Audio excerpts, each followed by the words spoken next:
بسم اللہ الرحمن الرحیم الحمدللہ والصلاة علی رسول اللہ۔ اللہ تعالیٰ کے فضل و کرم سے دروس البلاغہ کا سبق نمبر 10 وبلاغۃ المتکلم مالکۃ یقتدر بها علی التعبیر عن المقصود بکلام بلیغ فی ای غرض کان۔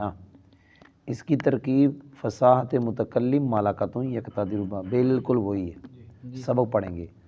بلاغت کی دو قسمیں ہیں، ایک بلاغت کلام، ایک بلاغت متکلم۔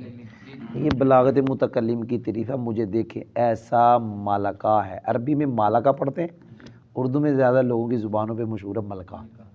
ایسا ملکہ ہے جس ملکے کے ذریعے متکلم قادر ہوتا ہے کس پہ؟ مقصود کو تعبیر کرنے پر، قادر نال کلام بلیغ کے ساتھ۔ اور کلام بلیغ کی تعریف پچھلے سبق میں پڑھ لی کہ کلام فصیح کا موزار کے مطابق ہونا۔ تو بلاغت متکلم ایسا ملکہ ہے جس ملکے کے ذریعے متکلم قادر ہوتا ہے مقصود کو تعبیر کرنے پر، کس کے ساتھ؟ کلام بلیغ کے ساتھ۔ آگے فی ای غرض کان، وہ مقصود جس غرض میں بھی ہو، چاہے کسی کی تعریف کرنی ہے، چاہے کسی کی ذم کرنی ہے، چاہے تقریر لکھنی یا تقریر کرنی ہے، یا نعت لکھنی، نعت کو نہیں سمجھ آئی تو وہ الفاظ ایسے پڑھے کہ جو کلام بلیغ کے ساتھ ہوں، یعنی کلام بلیغ کے ساتھ وہ اپنا مقصود بیان کرے۔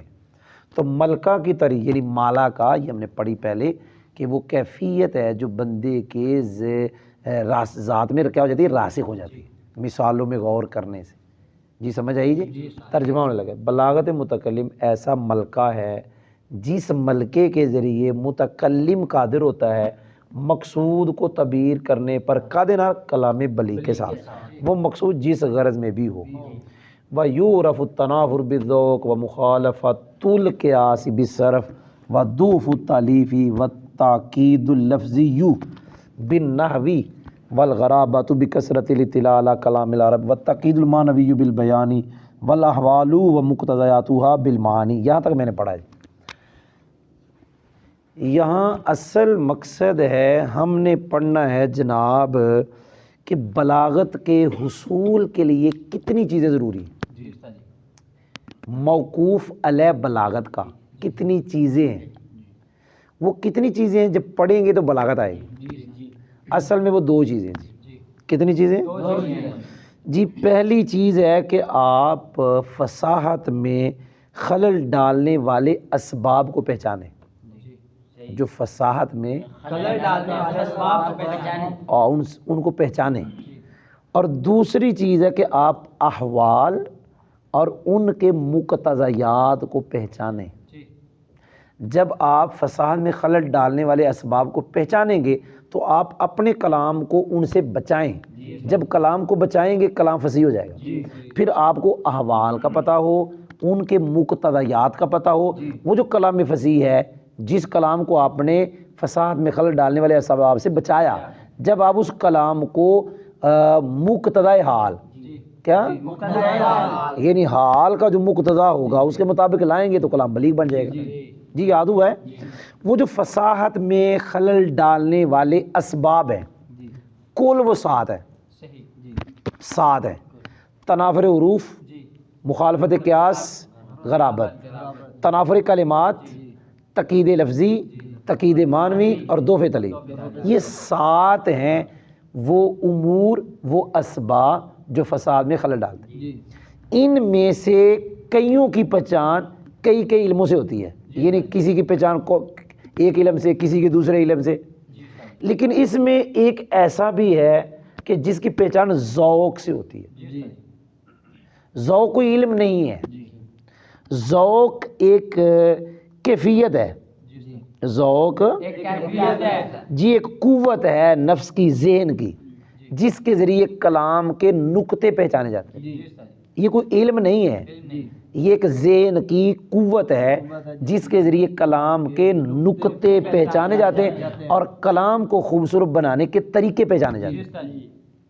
تو تنافر جو خلل ڈالنے والا سبب تھا فصاحت میں، چاہے وہ تنافر حروف ہے، چاہے وہ تنافر کلمات ہے، اس کا پتہ ذوق کے ذریعے چلتا ہے۔ یعنی یوں سمجھو دو خلل ڈالنے والے اسباب کے بارے میں جان لیا کہ پہچان کس کے ذریعے ہے کہ ذوق کے ذریعے.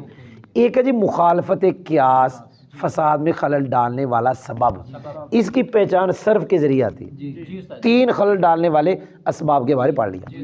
2 فی تلیف چوتھا، تقید لفظی 5واں. ان 2 کی پہچان نحو کے ذریعے آتی ہے. ایک ہے جی غرابت، اس کی پہچان آتی ہے کلام عرب پر کثیر اطلاع کے ذریعے. آگے جی تقید معنوی، اس کی پہچان آتی ہے علم بیان کے ذریعے.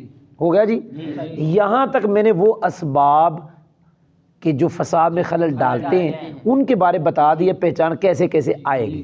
آگے ہم جا رہے ہیں وہ دوسری چیز جو بلاغت کے لیے ضروری ہے، وہ ہے احوال اور ان کے مقتضیات. آندہ ان دونوں کی پہچان یعنی احوال اور مقتضیات. ویسے یہ دوسری چیز ہے لیکن دوسری چیز میں 2 چیزیں ہیں، احوال اور ان کے مقتضیات. ان کی پہچان آتی ہے علم معنی کے ذریعے. جی کوئی سمجھ بھی آئی؟ اب جتنی چیزوں کے ذریعے فساد میں خلل ڈالنے والے اسباب سے بچا جائے گا، ان کی پہچان ہوگی، وہ ساری طالب بلاغت کے لیے ضروری. اور وہ احوال اور مقتضیات کا علم کی پہچان جس علم کے ذریعے وہ بھی طالب بلاغت کے لیے ضروری. پتہ نہیں سمجھ آئے گی؟ یہ خلاصہ یہاں نکلا. فواجب علی طالب البلاغہ، طالب بلاغت پر واجب ہے کیا؟ معرفت اللغت، یہاں لفظ لکھا نہیں گیا، لغت کی معرفت. والصرف، نحو، معنی، بیان. آندہ ہوتا ذوق بھی صحیح ہوئے، سالم ہوئے، اور کلام عرب پر وہ بندہ کثیر الاطلاع بھی ہوئے. کوئی سمجھ بھی آئی؟ اب ہم صرف ترجمہ کریں گے. تنافر کو پہچانا جاتا ہے ذوق کے ذریعے، مخالفت قیاس کو پہچانا جاتا ہے صرف کے ذریعے، 2 فی تلیف کو پہچانا جاتا ہے تقید لفظی کو پہچانا جاتا ہے نحو کے ذریعے، غرابت کو پہچانا جاتا ہے کلام عرب پر کثیر اطلاع کے ذریعے، تقید معنوی کو پہچانا جاتا ہے بیان کے ذریعے، احوال اور ان کے مقتضیات کو پہچانا جاتا ہے معنی کے ذریعے. او بھائی کو سمجھ بھی آئی کہ نہیں آئی؟ یہ بھی ذوق پڑھنا تھا لیکن آگے مخالفت القیا ودوف تلی والتقید والغرابت والتقید والاحوال کو سمجھ بھی آئی. پس واجب ہے طالب بلاغت پر کیا؟ معرفت اللغہ، لغت کی معرفت، والصرفی اور صرف کی معرفت، والنحوی والمعانی والبیانی. اس طالب بلاغت کے سلیم الذوق، ویسے تو سلیمہ ہے، کون کی خبر ہے؟ سلیم الذوق ہونے کے ساتھ، کلام عرب پر کثیر الاطلاع ہونے کے ساتھ، اس کا ذوق جو ہے نا، وہ جو نفس کی قوت ہے وہ سالم ہو، موجود ہو، پھر کلام عرب پہ وہ کثیر الاطلاع یعنی اس کا کلام عرب کے اوپر اس کی واقفیت زیادہ ہو. الحمدللہ.